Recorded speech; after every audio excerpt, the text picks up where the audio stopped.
Funding for the Windsors, a royal family, has been provided by the Corporation for Public Broadcasting and by the annual financial support of viewers like you.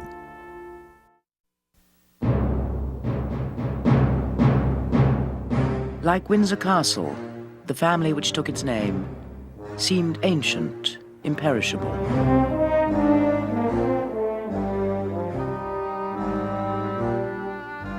This is the last great dynasty in Europe.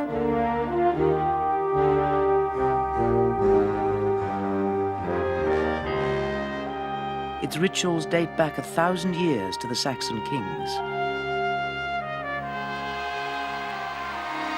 There is an element of magic that binds the British to their monarchy. And a strong element of calculation. One of the ways in which the British monarchy has survived has been its capacity to reinvent itself from one generation to another, and has been the capacity of the British people to see in the monarchy itself as an institution different things at different times which have resonated with their ordinary lives and hopes and expectations.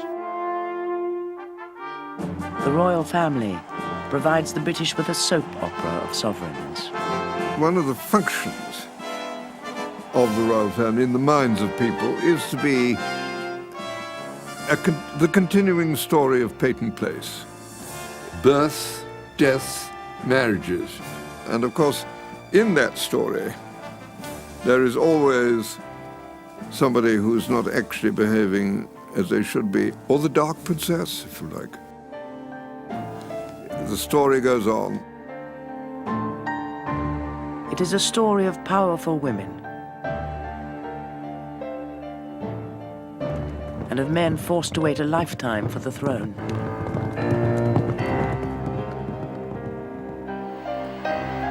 It is the story of a charming prince who would disappoint a nation. He was the most famous man in the world. He was the blue-eyed boy of the whole world. Everybody wanted to touch him. I mean, you know, he looked divine, and he had this terrific charm and a smile and the easy manner.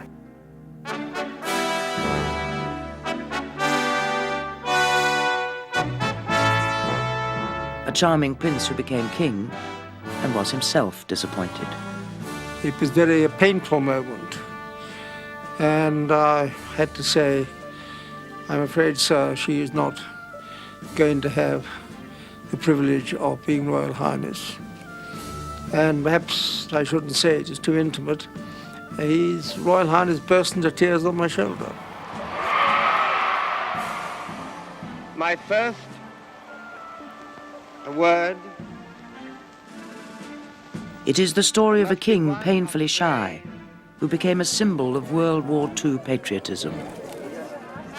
A story of dedication and service.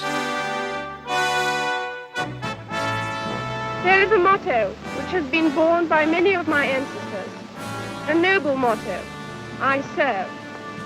I declare before you all that my whole life, whether it be long or short, shall be devoted to your service and to the service of our great imperial family to which we all belong. A story of a new generation of royals.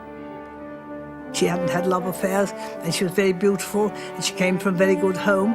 And I did say to my son-in-law, her father, I did say, it's the first time the Queen of England's ever been chosen by a referendum, because he really was.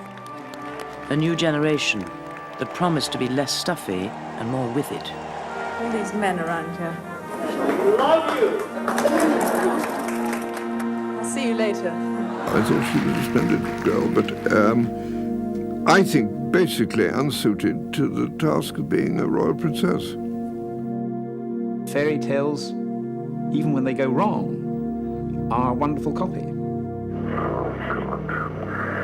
Sometimes I need you several times a week. So do I.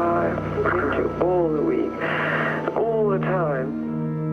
To all, to each, a happy Christmas. God bless you. It is the story of the royal family's clever use of the media. Perhaps never before has a newsreel camera captured such charming informal close-ups of almost every member of our royal family.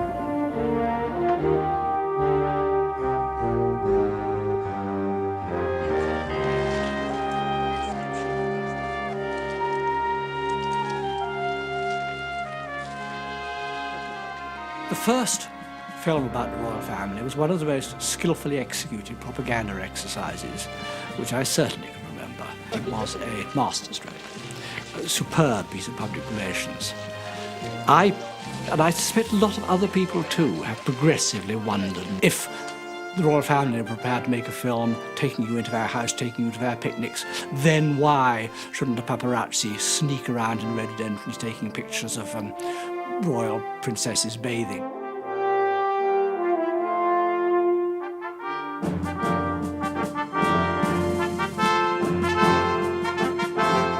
I think it is the Queen that one's so desperately sorry for. It's difficult for her to understand somebody who doesn't have a sense of duty. Everybody thinks in a way, what fun to be the Queen if you can be the Queen for a day. But for a lifetime to have that life. Seeing what she looked upon as her own home go up in flames was devastating.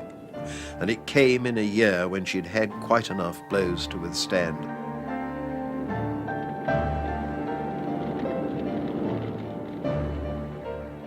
The Windsors is the story of a royal family.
In May 1935, Britain's King George V celebrated 25 years on the throne, his silver jubilee.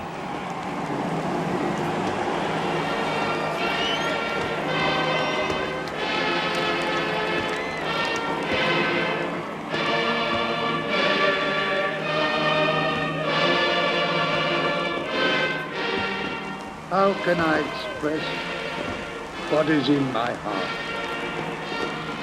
As I passed this morning through cheering multitude to and from St. Paul's Cathedral, as I thought there of all that these 25 years have brought to me and to my country and my empire, how could I fail to be most deeply moved?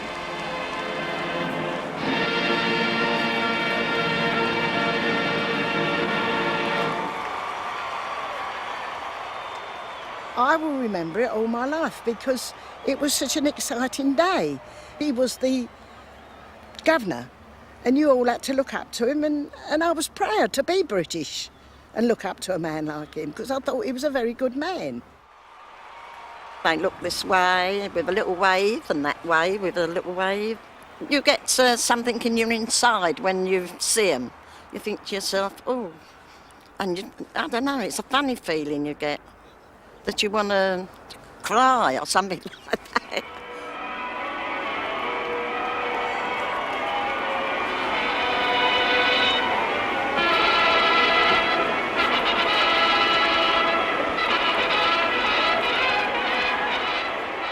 Royalty was somebody very much aloof from us in those days. There was no intimate talk about them like there is today, which is a terrible mistake.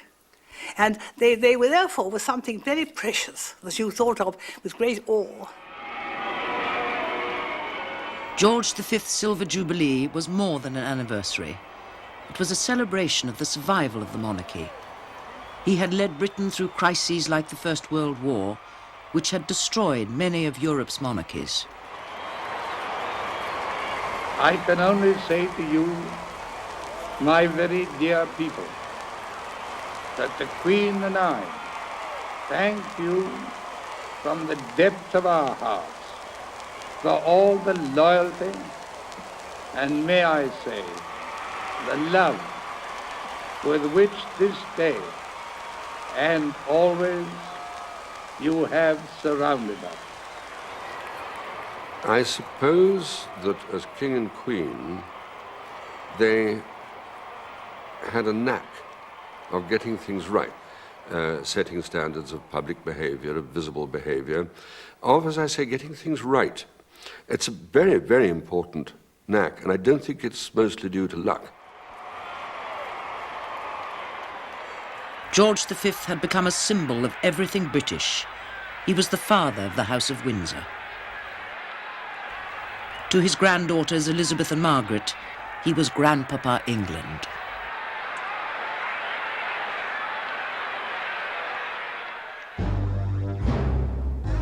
George V was the son of Edward VII and Queen Alexandra.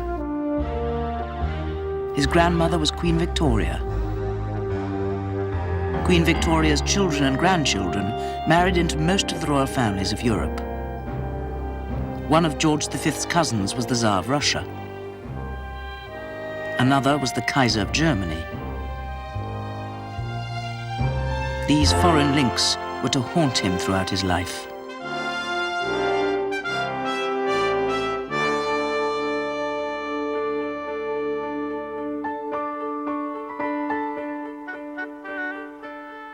George was not brought up to be king.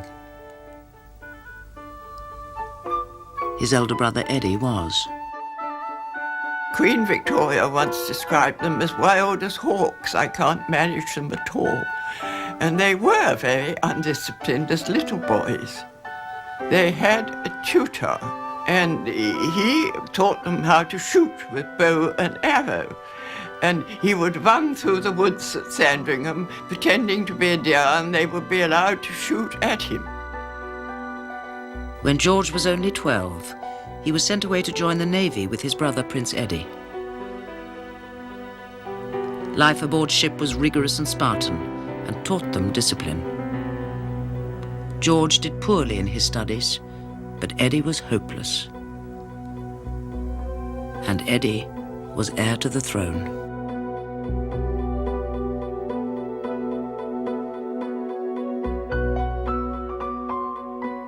Prince Eddie was a few years older, but far stupider. There was a sort of lethargy about him.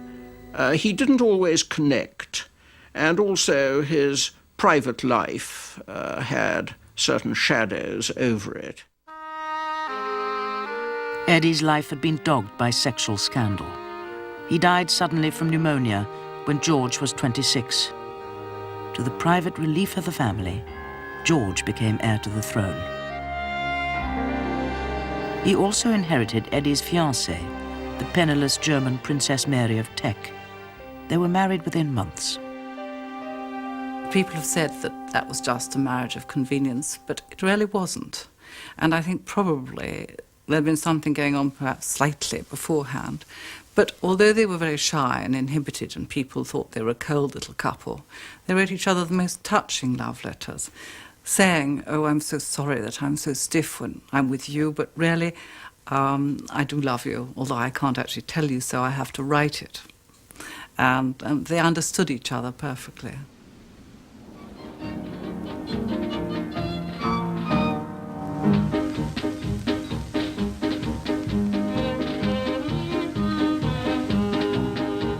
In early newsreels, George was seen by his future subjects as leading a blameless and active life. King George V was a sailor king who had spent his life in the Navy and was not an intellectual. Someone wrote about him, "Prince of sportsmen, peerless shot, but happiest aboard his yacht." He really had great talent for doing the ordinary thing. He represented that always that it was good in the British character, like prudence, loyalty, discipline. George's homely virtues would be severely tested. In 1910, he succeeded his father as the King of Great Britain and Ireland and Emperor of India.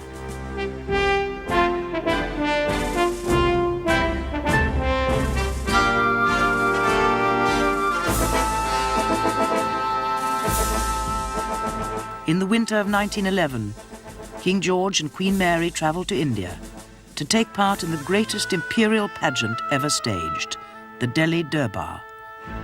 The massed millions of India bowed to George V, the King Emperor, ruler of the dominions beyond the seas and symbol of an empire on which the sun never set.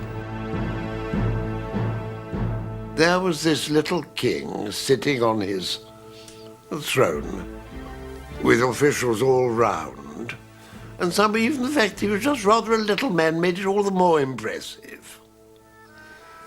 You felt that here was this little man, small as he was, king of it all. Although it looked like an age-old tradition, the Durbar was invented to promote loyalty and specially staged for newsreel cameras.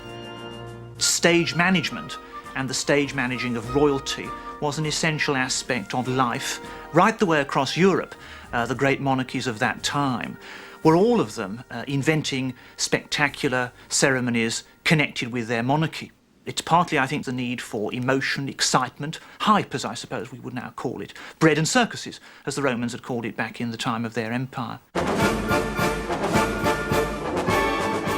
In 1913, George's cousin, the Kaiser, laid on a spectacular wedding for his daughter in Berlin.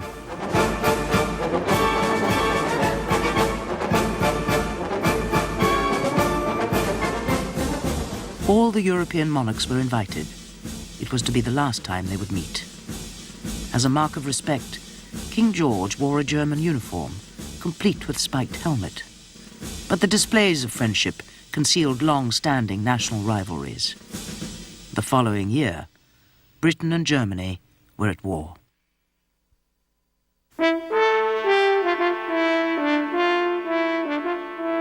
George V's cousin, the Kaiser, was transformed into a figure of hatred.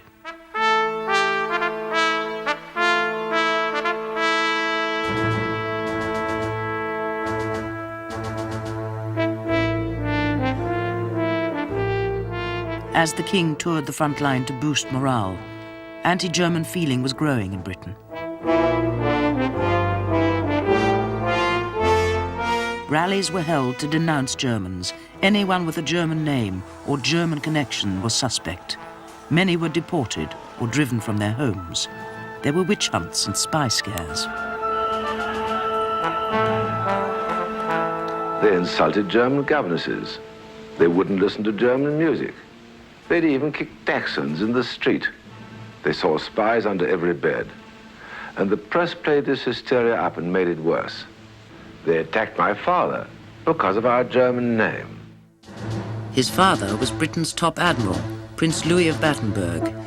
He had married a granddaughter of Queen Victoria and had served in the British Navy for 47 years, but he was hounded out of office because of his German name and his German blood. King George was worried. Prince Louis was his cousin. His grandmother, Queen Victoria, was from the German House of Hanover. She had married Prince Albert of Saxe-Coburg-Gotha, another German.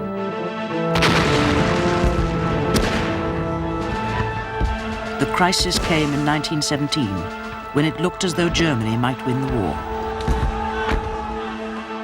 People began to mutter that George and his family were really Germans, presiding over what the novelist H.G. Wells called an alien and uninspiring court.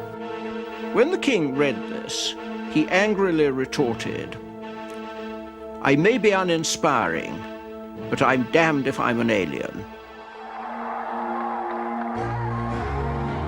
The king and queen were advised to tour industrial areas to quell discontent.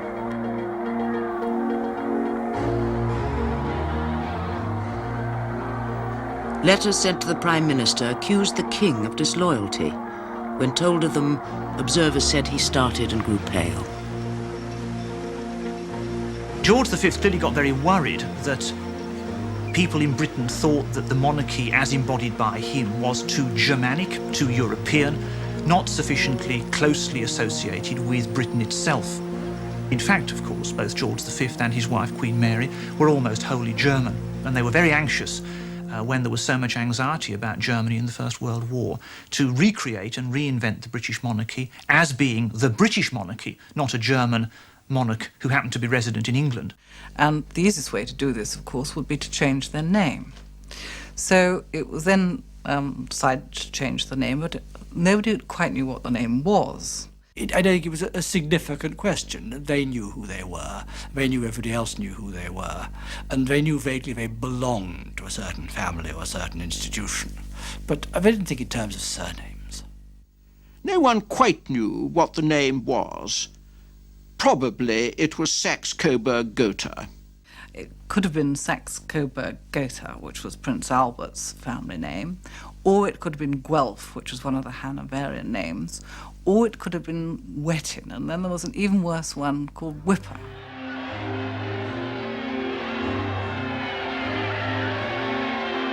George V's family name was most likely Saxe-Coburg-Gotha. All the more embarrassing when German Gotha bombers began to raid London.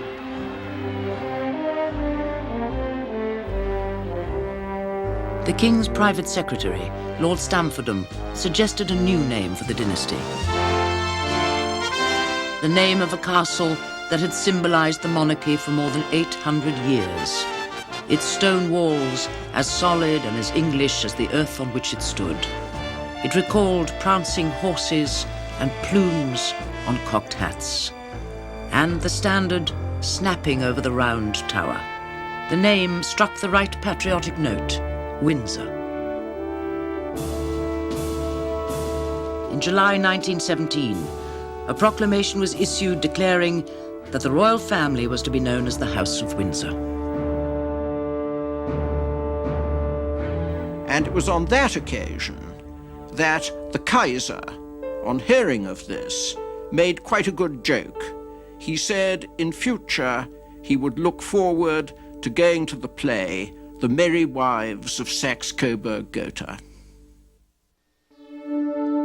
On the King's orders, Prince Louis of Battenberg's family had to change their name. They translated it to Mountbatten. The King's most embarrassing relations, like the Duke of Coburg, who was fighting on the German side, were cut off completely. The King also decided to reject his Russian cousin, the Tsar, with far more terrible consequences.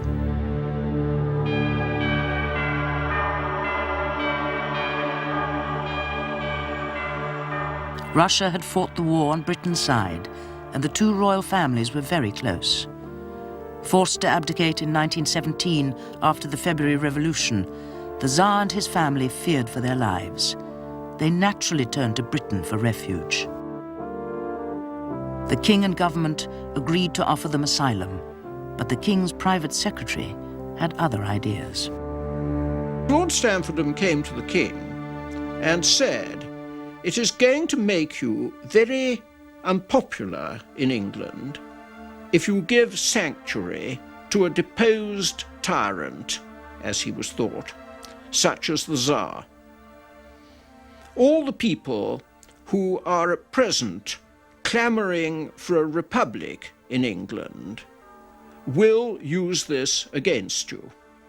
The King got cold feet, and he instructed Stamfordham to reverse the decision on giving asylum to the Tsar, to tell the Russian government that there were various difficulties, and so we could not accept him. The Tsar and his family were imprisoned for 16 months and then slaughtered. The murders haunted their British relations. They were all shot together. I believe my cousin Alexei, who was just 14 years old, didn't die at once. He was shot 3 more times.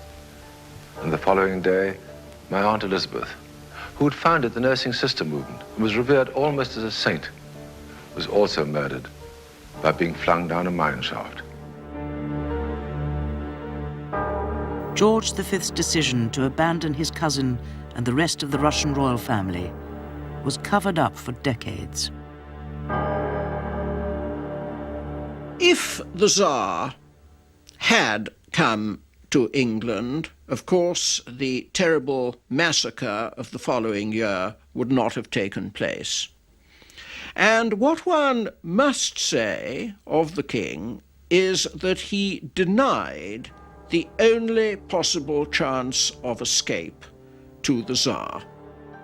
And so the blood of the Tsar, in a sense, rests on the hands of King George V. He didn't think he was passing a death sentence.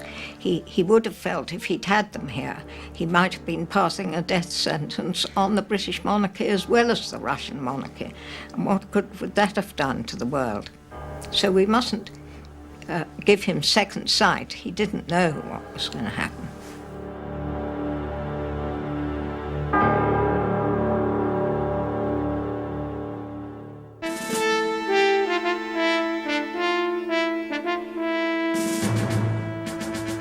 Victory in war did not prevent renewed unrest at home. There were strikes and calls for Russian-style revolution. Troops were called out to keep order.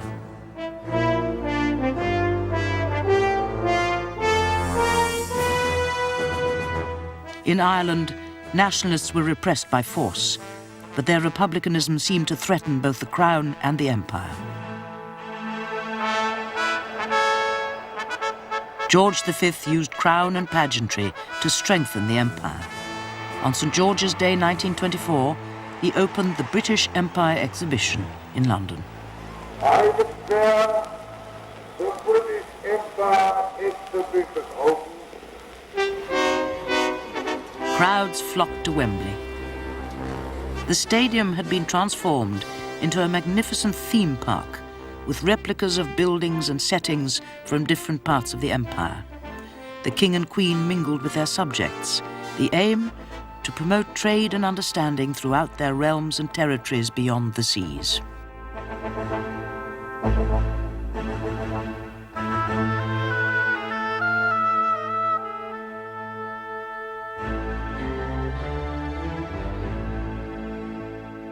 George V was a passionate empire monarch. He believed that it was his destiny to rule over this vast stretch of territory spread around the whole world, which to him meant not merely power, but also almost a kind of mystical glory.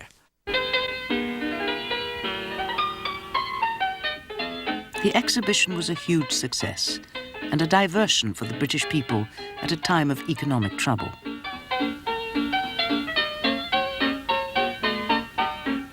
In promoting the empire, the king and queen could improve the domestic image of the House of Windsor in the newsreels.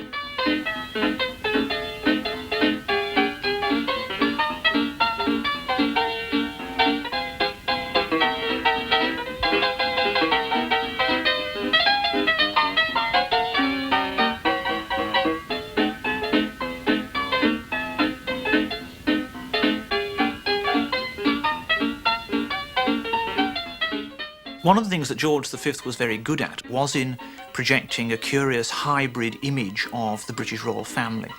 That is, that on one side it was very splendid and spectacular and ceremonially grand, but on the other side he presented an image with Queen Mary and his children of middle-class, bourgeois, domestic virtue and decency. Now, what is odd about that is that it was, in a sense, a complete fiction, in as much as the fact that the private image of the royal family under George V really didn't square with the public image at all.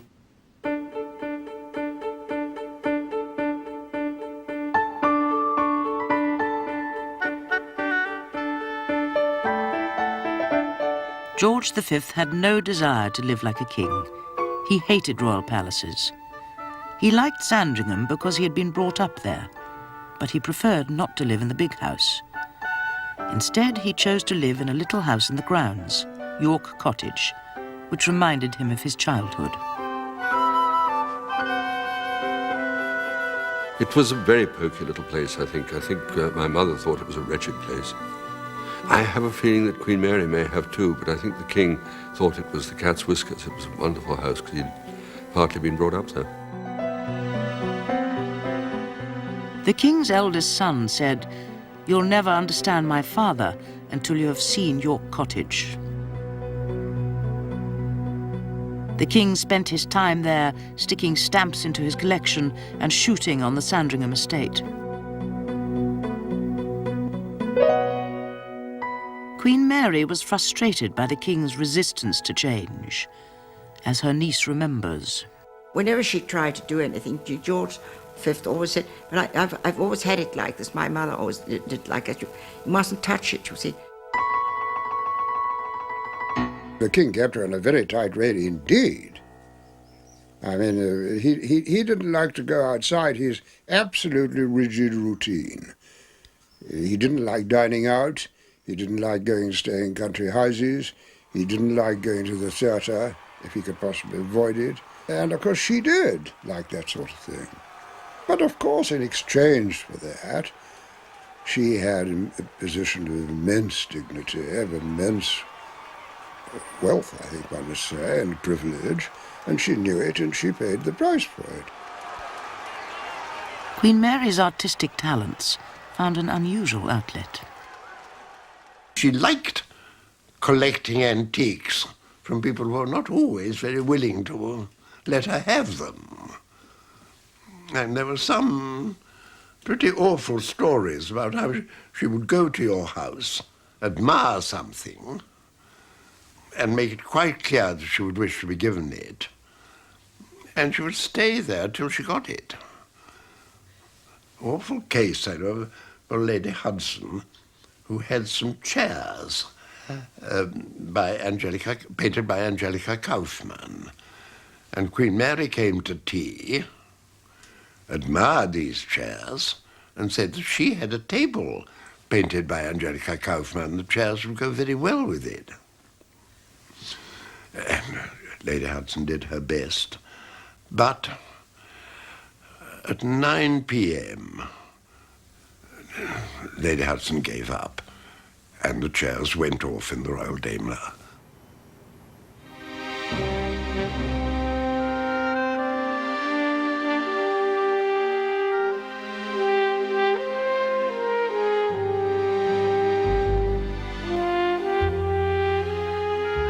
In the winter of 1925, the other great influence in the King's life, his mother, Queen Alexandra, died.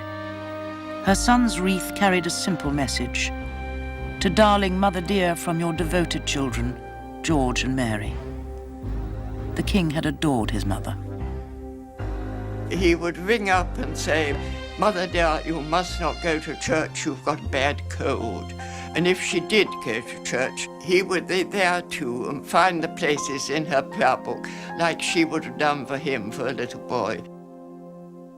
The trouble was, she never realized that her children grew up. And when he was in his 20s and in command of a ship, he got a letter from her which ended up with a great big kiss for your lovely little face, darling Georgie.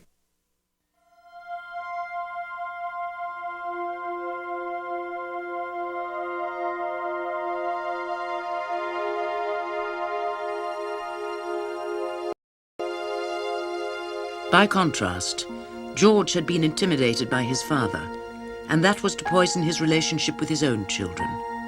"I was terrified of my father," he told a friend, "and I am determined that my own children will be terrified of me."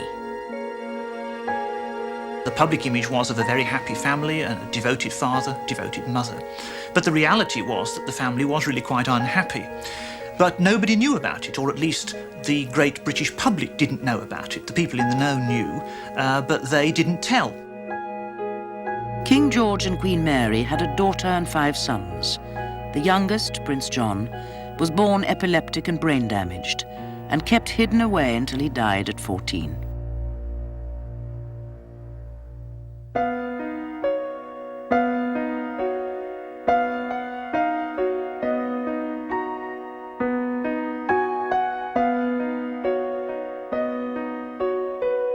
King George based his idea of family life on his own upbringing in the Navy. I was rather alarmed by him as a child, because I think he shouted to everybody, rather like he commanding on a battleship. Well, he was gruff. He had a gruff voice, he had a gruff manner. It wasn't a disagreeable manner, but it was gruff. I think he expected that if he barked, the barked would be heeded, as it were. He had a bristling beard, so that as a grandchild, your ritual kiss wasn't a wholly agreeable affair. I remember one case which shows how, without intending to be at all, King George V could be insensitive and indeed almost cruel. It was after the birth of Prince Henry, and the young Prince Edward was very curious and wanted to know how it happened and how did babies come. And the king, with the best possible intentions, produced a story about how the baby had flown in through the window. And so Prince Edward said, but where are its wings? Oh, they always get chopped off, said the king rather gleefully. And this horrific image of the baby having its wings chopped off haunted poor Prince Edward for months and weeks thereafter. Queen Mary never intervened. She said, I always have to remember that my husband is also my sovereign. When she saw the king trampling insensitively over her children, bullying and forcing them to do things they didn't want to do, her heart bled, but she never actually turned round to her husband and said, look, you simply can't do this, you must treat your children differently. Queen Mary was very buttoned up and very unbending. And she didn't find it easy, I think, to discuss vital things, crucial things, to show warmth, as it were, to people. She just was incapable of what Princess Diana calls hugging. She would never hug anybody spontaneously. Didn't mean she didn't love them, but she didn't know how to express it in a natural way. The effect of George V's martinet treatment of them and their mother's inhibited treatment of them gave them all certain neuroses. The Prince of Wales was practically anorexic when he was a child. He wouldn't eat, he was obsessive about exercising. He had these nervous tics, he was always fiddling with his cuffs or fiddling with his tie. The poor Prince Albert, the second son, developed a tremendous stammer when he was about 7 years old, which was the central nightmare of his life. Naturally left-handed, Bertie was forced by his father to write with his right hand. The king also insisted that he wore splints to correct his knock-knees.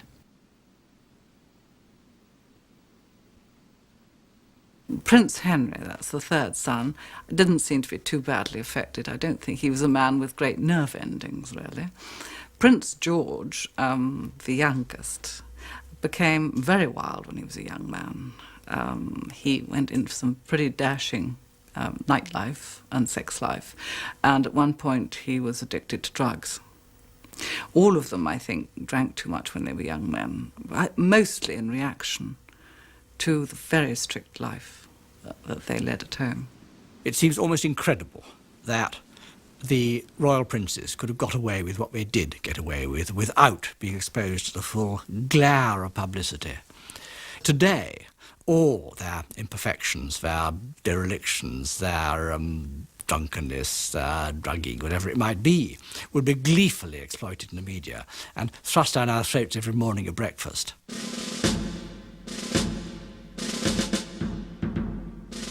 The media did show the successes of the Prince of Wales. After the war, Lloyd George, the Prime Minister, had suggested a new role for the glamorous prince. He should tour the empire to strengthen links to the crown. That was a very good idea. First of all, it gave the Prince of Wales something to do, but also it was something that the king couldn't have done half as well as the Prince of Wales did it.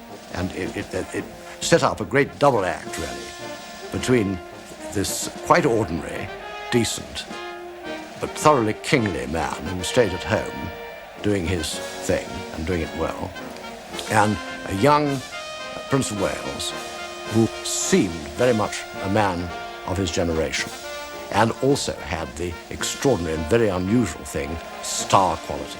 The king didn't have star quality. He was kingly, but he wasn't a star. The Prince of Wales was a star.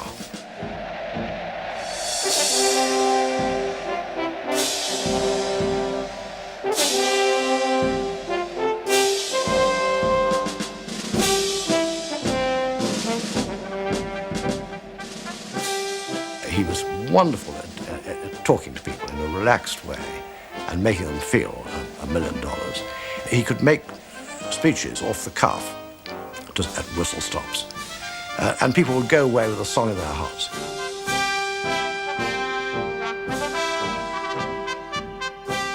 The prince was the first royal superstar, but the glamorous public image was at odds with the grim private reality. The prince was depressed and on the edge of a nervous breakdown. He was lonely and plagued with self-doubt, as a letter to his private secretary Godfrey Thomas reveals. This was a frantic cry for help, written on Christmas Day, almost suicidal, and needless to say, it worried my father absolutely stiff. A sort of hopelessly lost feeling has come over me, and I think I'm going kind of mad. I feel faint at the thought of next year's trip. Christ, how I loathe my job now, and all this press-puffed empty success. I feel I'm through with it, and long to die. I tell you as my greatest friend and the one man I can trust and who really understands me. I do feel such a bloody little shit.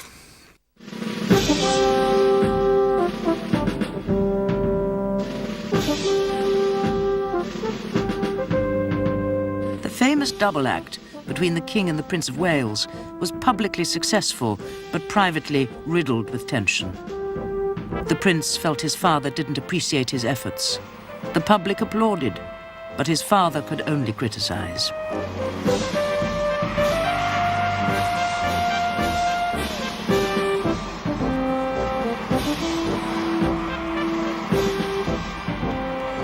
Things which King George V said to his courtiers show that he genuinely thought that the Prince of Wales had made a marvellous job of, for instance, his trip to Australia, in which he'd been mobbed with the most hysterical scenes. But all he said to the Prince of Wales was, I noticed that you were wearing the wrong spurs with the wrong set of boots, or that you really ought not to be seen smoking in public, or it was all the silly little criticisms. The king was dismayed by his son's headstrong ways and restless desire for change. The deepest differences were over the prince's love affairs with a series of married women, like Frida Dudley Ward, which stopped him making a suitable marriage. Most of the prince's circle were getting married, but he only appeared at weddings as best man. When his friend Louis Mountbatten married, Mountbatten was still suffering from his father's recent death. The prince came in to comfort him and said, but I envy you being able to weep for your father. If my father died, I'd be glad.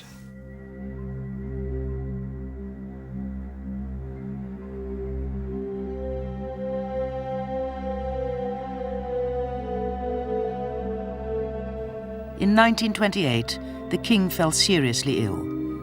The whole nation followed the daily bulletins on his declining health. The Prince of Wales, on tour in Kenya, was urgently recalled by a telegram from the Prime Minister, Stanley Baldwin. When Lascelles, his private secretary, showed him this telegram, he said, oh, silly old Baldwin, just an electoral dodge. I'm not going. So Lascelles got furious and he said, "Sir, the King of England is dying. And if that doesn't matter to you, it certainly matters to us."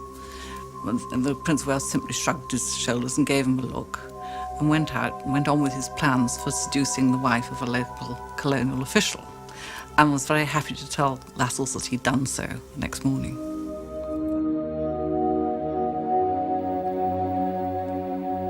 Lascelles resigned. The rest of the prince's staff finally persuaded him to return home. But they were full of foreboding that he was unfit for the throne he would inherit if his father died.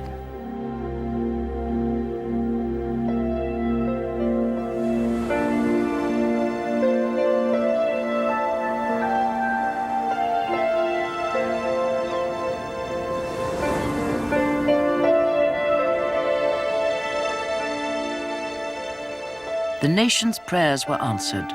The king's life was spared. He made a slow and painful recovery at Bognor, by the sea, with his granddaughter, Princess Elizabeth.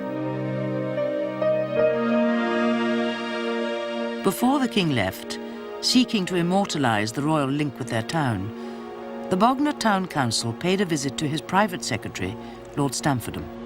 He went along to the king's study and he said, "The town council is here and they want to call Bognor Regis." And the king, who was rather fussed, preparing to go back to Windsor, said, "Oh, bugger Bognor." And Lord Stamfordham bowed, returned to the delegation, and said, "His Majesty has been graciously pleased to accede to your request." The king returned to duty, greatly strengthened in the nation's affections. Despite his limited horizons, George had built up a reputation as a solid constitutional monarch, dispensing common sense advice. George V's notion of what the monarch was for in terms of politics was that he envisaged it as a sort of referee, that he was presiding over different football teams of political parties, as you might say, and that on the whole he saw his job as being to bring warring political parties together when there were periods of national crisis.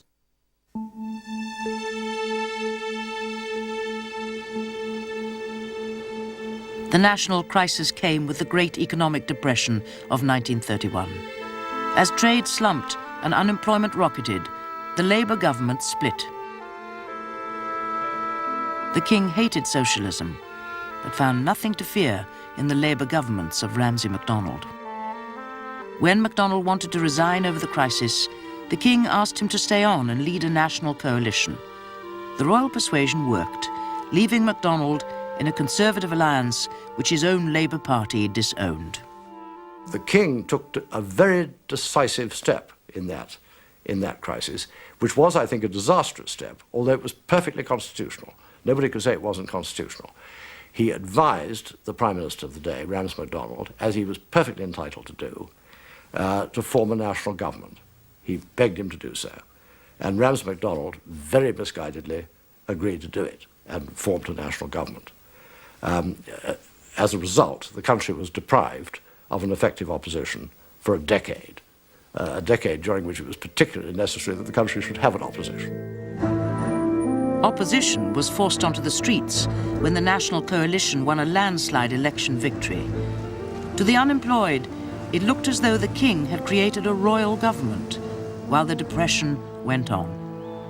The king pleaded for unity through the new medium of wireless. Through one of the marvels of modern science, I am enabled this Christmas Day to speak to all my peoples throughout the empire. I shall always remember as a small boy listening to George V's Christmas broadcasts.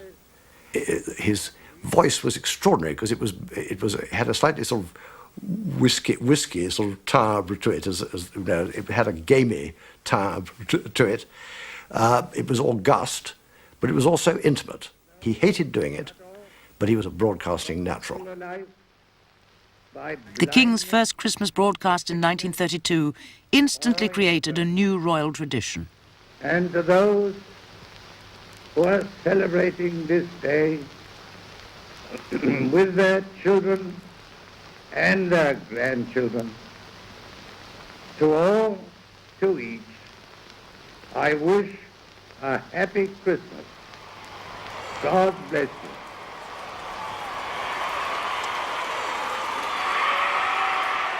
He wasn't a very clever man, but his heart beat with England. There's no question about that. He knew exactly the heartbeat of England, and England knew his heartbeat. No question about it. He was a very great old king, in many, many respects.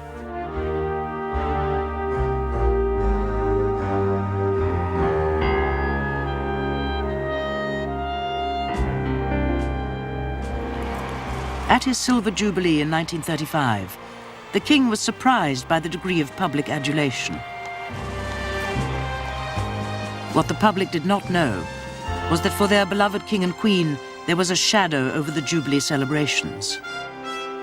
The Prince of Wales insisted on flaunting his latest love, the twice-married American Wallis Simpson, at the Jubilee Ball. Mrs. Simpson was there. The King and Queen didn't know that she was invited. And I remember I was at that ball, and I remember there was a sort of frisson. And one didn't know quite what it was. But what had happened was that Queen Mary said, "Who is this woman?" And the Prince of Wales had left in a temper with her, with Mrs. Simpson. The King's thoughts turned towards his second son, Bertie. His Scottish wife, Elizabeth Bowes-Lyon, was a great support to him and very popular.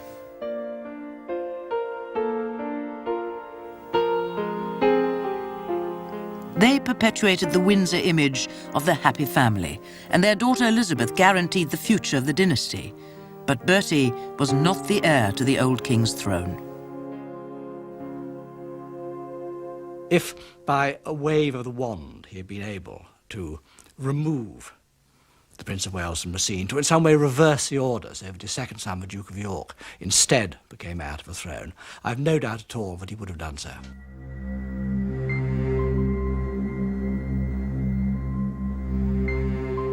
By the end of his Jubilee year, the old king was sinking. His doctor and friend, Lord Dawson, wanted to save the family from stress. The Queen begged him not to prolong the king's suffering. He wrote out on the back of a menu card a bulletin for the BBC.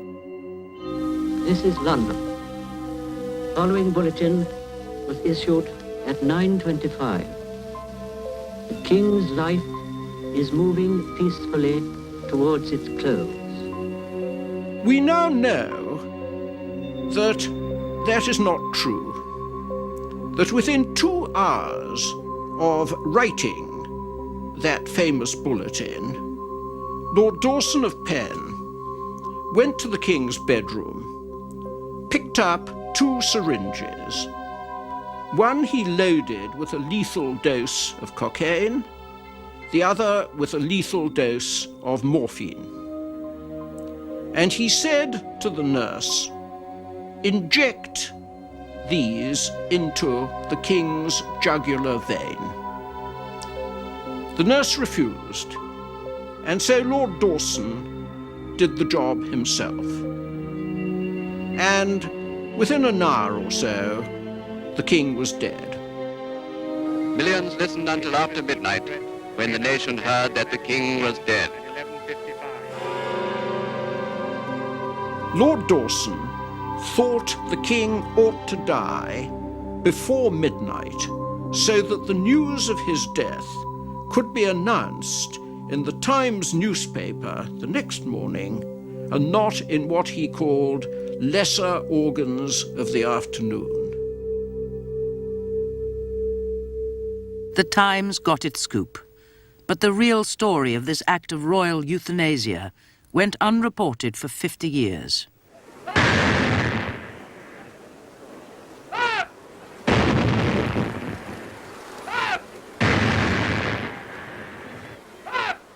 Genuine grief for the king convulsed the nation. Those in the know were worried about the Prince of Wales, now proclaimed king.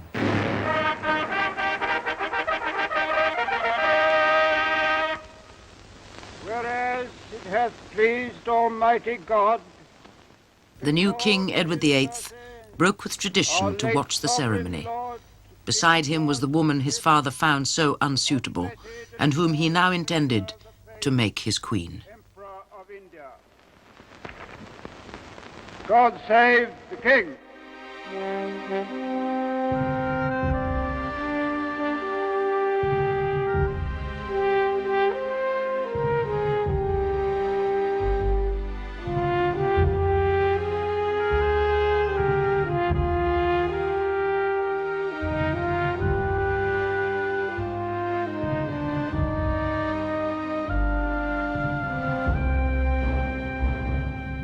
The coming year would confirm the old king's worst fears. It would split the royal family and pit brother against brother.